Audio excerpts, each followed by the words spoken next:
sacramental gift with Eucharistic meanings, for he loved. And thus beloved, she died.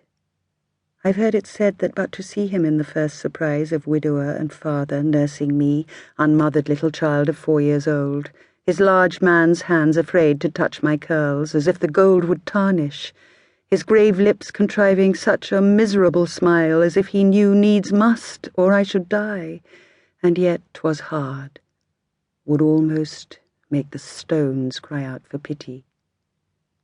There's a verse he set in Santa Croce to her memory: "Weep for an infant too young to weep much when death removed this mother."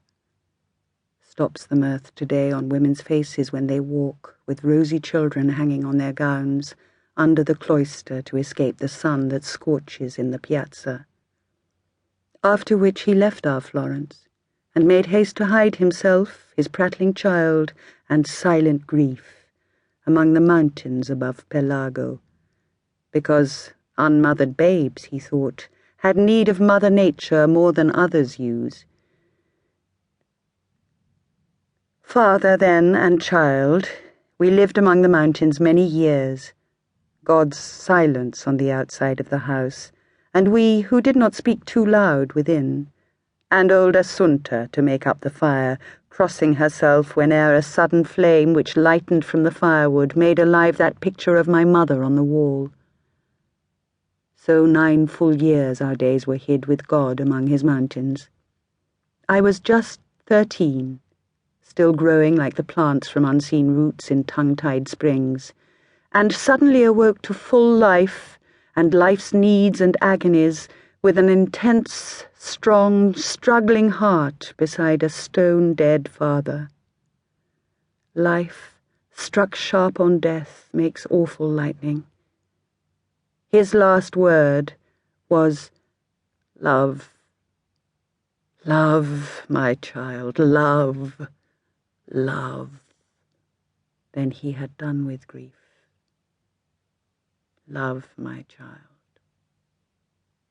Ere I answered, he was gone, and none was left to love in all the world. There ended childhood. What succeeded next I recollect as, after fevers, men thread back the passage of delirium, missing the turn still, baffled by the door. Smooth, endless days, notched here and there with knives. A weary, wormy darkness, spurred i' the flank with flame, that it should eat and end itself like some tormented scorpion. Then at last I do remember clearly how there came a stranger with authority, not right, I thought not, who commanded, caught me up from old Assunta's neck. How, with a shriek, she let me go, while I, with ears too full of my father's silence to shriek back a word, in all a child's astonishment at grief, stared at the wharf edge where she stood and moaned, my poor Assunta, where she stood and moaned.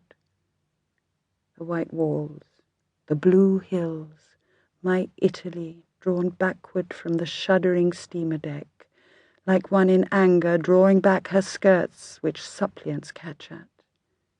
Then the bitter sea inexorably pushed between us both, and sweeping up the ship of my despair, threw us out as a pasture to the stars. Then land, then England. Oh, the frosty cliffs looked cold upon me. Could I find a home among those mean red houses through the fog? And when I heard my father's language first from alien lips which had no kiss for mine, I wept aloud, then laughed, then wept, then wept. And someone near me said the child was mad through much seasickness. The train swept us on. Was this my father's England? The great isle? The ground seemed cut up from the fellowship of verdure, field from field, as man from man. The skies themselves looked low and positive, as almost you could touch them with a hand, and dared to do it, they were so far off from God's celestial crystals, all things blurred and dull and vague.